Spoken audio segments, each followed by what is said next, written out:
ഞാൻ തൃശ്ശൂർ ജില്ലയിലെ വെട്ടിക്കാട്ടിൽ നിന്നാണ് വരുന്നത്. പിന്നെ ഈ യാത്രയുടെ ലക്ഷ്യം എന്ന് പറഞ്ഞു കഴിഞ്ഞാൽ എൻ്റെ മോന് നീതി ലഭിക്കണം എന്നുള്ളൊരു ഇതിലാണ്. കാരണം എന്ന് പറഞ്ഞാൽ കഴിഞ്ഞ 2025 ജൂൺ മാസം 11-ാം തീയതി എൻ്റെ മോൻ പഠിക്കുന്ന തൃശ്ശൂർ ജില്ലയിലെ വെട്ടിക്കാട്ടിരി SNLP സ്കൂളിൽ ദിവസങ്ങളോളം മഴ പെയ്ത് ചോർന്നൊലിച്ച ക്ലാസ് മുറിയിൽ എൻ്റെ മകൻ വഴുക്കി വീഴുകയും ഗുരുതരമായി പരിക്കുപറ്റുകയും ചെയ്തു. വീഴ്ചയിൽ 2 പല്ല് സ്പോട്ടിൽ തന്നെ പോവുകയും 4 പല്ലുകൾ പകുതി പൊട്ടിപ്പോവുകയും ചെയ്തു. അപ്പോൾ ഇത്രയും വലിയൊരു അപകടം ആയതുകൊണ്ട് ഞാൻ HM-ടുത്ത് പറഞ്ഞു, ഞാനിത് ചാനലുകാരെയും പോലീസ് സ്റ്റേഷനിലൊക്കെ പരാതിപ്പെടുന്നു പറഞ്ഞപ്പോൾ HM എൻ്റെ മുന്നിൽ കൈകൂപ്പി പറഞ്ഞത്, സാറേ പ്രശ്നം ഉണ്ടാക്കരുത്, 8-10 ടീച്ചർമാരുടെ ജീവിതം ഇല്ലാണ്ടാക്കരുത്. കാരണം ഇതൊരു മാനേജ്മെൻറ്റ് സ്കൂളാണ്, എയ്ഡഡ് സ്കൂളാണ്. അപ്പം സർക്കാരിൽ നിന്ന് മേലെ നിന്ന് നടപടി ഉണ്ടായി കഴിഞ്ഞാൽ സ്കൂൾ അടച്ചുവിടേണ്ട അവസ്ഥ വരും. അതുകൊണ്ട് അത്തരത്തിലുള്ള ഇതിലേക്ക് പോകാൻ പാടില്ല പറഞ്ഞു. അപ്പോൾ ഞാൻ പറഞ്ഞു, എന്നാൽ ഇതിനുള്ള സൊല്യൂഷൻ എന്താ വെച്ചാൽ നിങ്ങൾ പറയണം പറഞ്ഞു. അപ്പം ടീച്ചർ പറഞ്ഞു വെച്ചാൽ ഒരു കാര്യം ചെയ്യുക, മോന് വേണ്ടുന്ന എല്ലാ ട്രീറ്റ്മെൻറ്റും ഞങ്ങൾ ചെയ്തോളാമെന്ന് പറഞ്ഞു.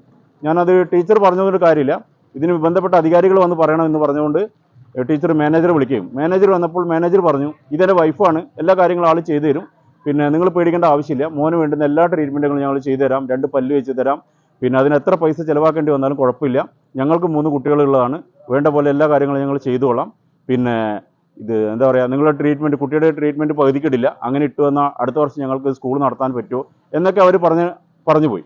അപ്പോൾ ആ വാക്കുകൾ ഞാൻ വിശ്വസിക്കുകയും ഞാൻ ആ വാക്ക് വിശ്വസിച്ച് മുന്നോട്ട് പോയി. പക്ഷേ ട്രീറ്റ്മെൻറ്റിൽ ഒരു 3-4 പ്രാവശ്യം കഴിഞ്ഞതിന് ശേഷം ഇവർ ഈ ട്രീറ്റ്മെൻറ്റിൽ നിന്ന് പൂർണ്ണമായിട്ട് പിന്മാറി. അതിന് കാരണം എന്ന് വെച്ചാൽ ട്രീറ്റ്മെൻറ്റിന് ഏകദേശം 1,71,500 രൂപ ചിലവ് വരുമെന്ന് പറഞ്ഞപ്പം അത് ആ ബില്ലിൻ്റെ ആ ഒരു ഇത് വന്നതോടു കൂടിയാണ് ഇവർ ട്രീറ്റ്മെൻറ്റിൽ നിന്ന് പിന്നാക്കം പോയത്.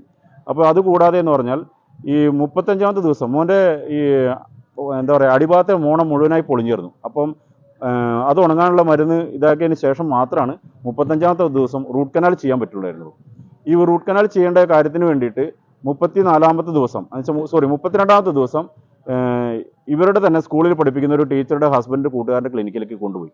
അവിടെ വെച്ചിട്ട് അവിടെ ഒരു ചൈൽഡ് സ്പെഷ്യലിസ്റ്റ് ആയിരുന്നു. ആ ഡോക്ടറാണ് പറഞ്ഞത്, കുട്ടിക്ക് ഭയങ്കരമായിട്ട് ഡേഞ്ചർ ആയിട്ടുള്ള ഒരു അവസ്ഥയാണിത്. കാരണം എന്ന് പറഞ്ഞാൽ ഒരു 30 വയസ്സാകുമ്പോഴത്തേക്കും കുട്ടിയുടെ ഈ ഇടി കിട്ടിയുള്ള ഭാഗത്തുള്ള എല്ലാ പല്ലുകളും പൊട്ടിയും കൊഴിഞ്ഞു പോകുമെന്ന് പറഞ്ഞു. അതെന്നെ മാനസികമായിട്ട് വല്ലാതെ വിഷമിപ്പിച്ചു. അപ്പോൾ അതിനുശേഷം ആ ടീച്ചർ അവിടെ ക്ലിനിക്കിൽ നിന്ന് പുറത്തിറങ്ങിയപ്പോൾ പറഞ്ഞു, നമുക്കൊരു കാര്യം ചെയ്യാം, ആദ്യത്തെ ക്ലിനിക്കിൽ പറഞ്ഞ 1,71,500 തരാമെന്ന് പറഞ്ഞു. അപ്പോൾ ഞാൻ ടീച്ചറടുത്ത് പറഞ്ഞു, അത് പറ്റില്ല ടീച്ചറെ, കാരണം 30 വയസ്സാകുമ്പോഴത്തെ ഈ ഒരു രീതിയിലൊക്കെ കാര്യങ്ങൾ വരുമ്പോൾ എന്ന് വെച്ചാൽ ഈ പൈസ കൊണ്ട് ഇത് നടക്കില്ല, അതുകൊണ്ട് എനിക്ക് പൈസ വേണ്ട, മോൻ്റെ ട്രീറ്റ്മെൻറ്റ് നടത്തി തന്നാൽ മതി എന്ന് പറഞ്ഞു. ടീച്ചർ ഹസ്ബൻഡ് വന്നിട്ടുണ്ടായിരുന്നു, കുളപ്പുള്ളിയിലൊരു ക്ലിനിക്കിലാണ് കൊണ്ടുപോയിട്ടുണ്ടായിരുന്നത്.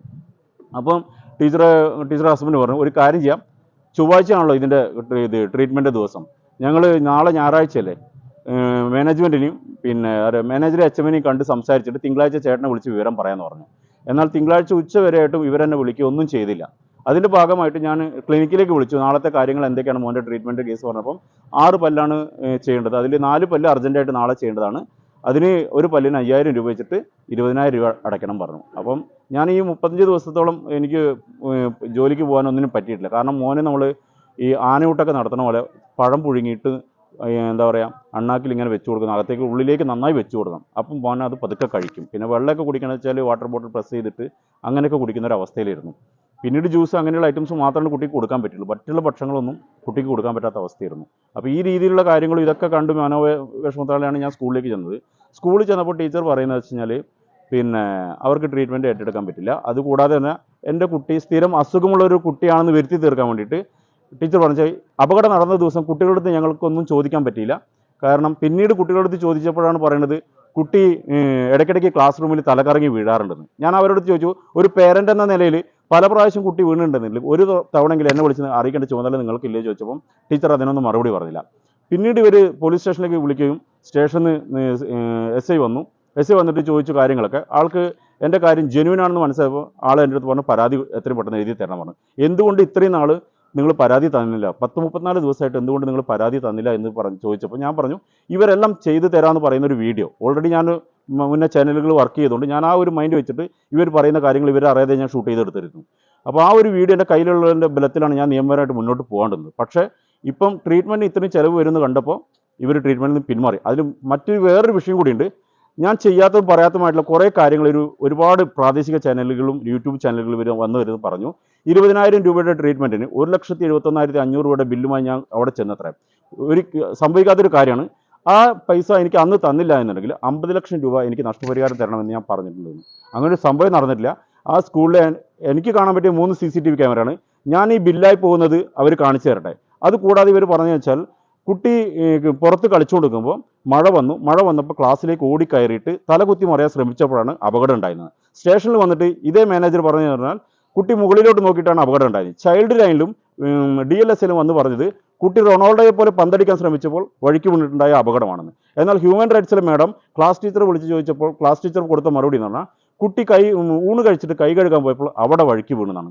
അപ്പോൾ മാഡം ചോദിച്ചു കുട്ടി കൈ കഴുകാൻ പോയിടത്താണ് വീണതെങ്കിൽ എങ്ങനെ പല്ലും ബ്ലഡൊക്കെ ക്ലാസ് റൂമിൽ വന്നു എന്ന് ചോദിച്ചപ്പോൾ ടീച്ചർ ആകെ പരിങ്ങലായി. അങ്ങനെ പലതരത്തിലും ഒരു മിനിമം ഒരു 6 രീതിയിലെങ്കിലും ഇവർ കുട്ടി വീണത് എങ്ങനെയാണെന്നുള്ള പല രീതിയിലാണ് പറഞ്ഞേക്കുന്നത്. അത്രമാത്രം കളവുകളാണ് ഇവർ പറഞ്ഞു നോക്കുന്നത്. പിന്നെ മറ്റൊരു വിഷയം, ഈ ശോചനീയമായ അവസ്ഥയിൽ ഇത്രയും കാര്യങ്ങൾ നടക്കുന്നത് എന്താണെന്ന് വെച്ചാൽ അവിടുത്തെ മാനേജർ മറ്റൊരു ഗവൺമെൻറ് സ്കൂളിലെ ക്ലർക്കാണ്. അപ്പോൾ ഈ ഫുൾ ടൈം ഇങ്ങോട്ട് അദ്ദേഹം അവിടെ ഉണ്ടാവില്ല. ഫുൾ ടൈം ഒരു മാനേജർ അവിടെ ഉണ്ടാവണം വാശി പിടിക്കാൻ ഞങ്ങൾക്ക് പറ്റില്ല. പക്ഷേ ഇത് അപകടം നടന്നിട്ട് ഇത്രയും ദിവസം ഇന്നത്തേക്ക് 208 ദിവസത്തോളമായി ഒരു PTA എന്നൊരു സംവിധാനം അവിടെ ഇല്ല. പിന്നെ ഞാൻ ഈ സംസാരിക്കാൻ പോയ അന്നത്തെ ദിവസം ഈ PTA പ്രസിഡന്റ് അവിടെ ഉണ്ടായിരുന്നു. പക്ഷേ ആ സ്ത്രീയാണ് ആ വ്യക്തിയാണ് PTA പ്രസിഡന്റ് എന്ന് എനിക്ക് അറിയില്ല. പിന്നീട് ഒരു PTA മീറ്റിംഗ് വിളിച്ചപ്പോൾ അവിടെ പറയാത്ര അദ്ദേഹം അന്ന് അവിടെ വന്നിട്ട് അങ്ങനെ സംസാരിച്ച് ശരിയായില്ല എന്നുള്ളത്. എൻ്റെ കുട്ടിക്ക് അപകടം വന്നാൽ ഞാൻ സംസാരിക്കും, അവരുടെ കുട്ടിക്കും അപകടം വന്നാൽ അവർ സംസാരിക്കും. ഒരു രക്ഷിതാവിൻ്റെ ഭാഗത്ത് എന്തൊക്കെ രീതിയിലുള്ള ഇതുണ്ടാവോ ആ രീതിയിൽ ഞാൻ സംസാരിച്ചിട്ടുണ്ട്. പക്ഷേ ഞാൻ HMNE മാനേജറൊക്കെ തെറി വിളിച്ചു അങ്ങനെ ഇങ്ങനെ പറഞ്ഞൊക്കെ ഒരു തെറ്റായിട്ടോ മോശമായിട്ടോ ഒരു വാക്ക് പോലും ഞാൻ ഉപയോഗിച്ചില്ല. എൻ്റെ കയ്യിലും തെളിവുകളുണ്ട്. അവരുടെ കയ്യിലുള്ള തെളിവുകൾ അവർ നിരത്തട്ടെ. ഞാൻ നിരപരാധിയാണ്. എന്ത് വന്നാലും എൻ്റെ കുട്ടിക്ക് നീതി ലഭിക്കണം. പിന്നെ മറ്റൊരു വിഷയം എന്ന് വെച്ചാൽ ഇനി മുതൽ LKG UKG ക്ലാസ്സുകൾ അത് ഏത് സ്കൂളായിക്കോട്ടെ ഗവൺമെൻറ്റിന് അനുമതിയോടുകൂടി വേണം നടത്താൻ. കാരണം എന്താണെന്ന് പറഞ്ഞാൽ 50 വർഷം പഴക്കമുള്ള ഒരു ബിൽഡിംഗ് അവിടെ ഉണ്ട്. അത് പൊളിച്ചു മാറ്റേണ്ട, അതിന് ഫിറ്റ്നസ് സർട്ടിഫിക്കറ്റ് ഇല്ല. ആ ബിൽഡിങ്ങിൽ പുതിയതായിട്ട് ബാത്റൂമും ടോയ്ലറ്റൊക്കെ പണിത് വെച്ചിട്ട് ഈ LKG UKGയിൽ അവിടെ രേഖയിലില്ലാത്ത കുട്ടികളെ ഇത്തരം ആവശ്യങ്ങൾ നടത്താൻ വേണ്ടി ഈ ബിൽഡിങ്ങിലേക്കാണ് പറഞ്ഞു വിടുന്നത്. 172 കുട്ടികൾ സർക്കാർ രേഖയിലുള്ള കുട്ടികളിലെ ഒരു റെക്കോർഡിലുള്ള ഒരു കുട്ടിയാണ് എൻ്റെ കുട്ടി.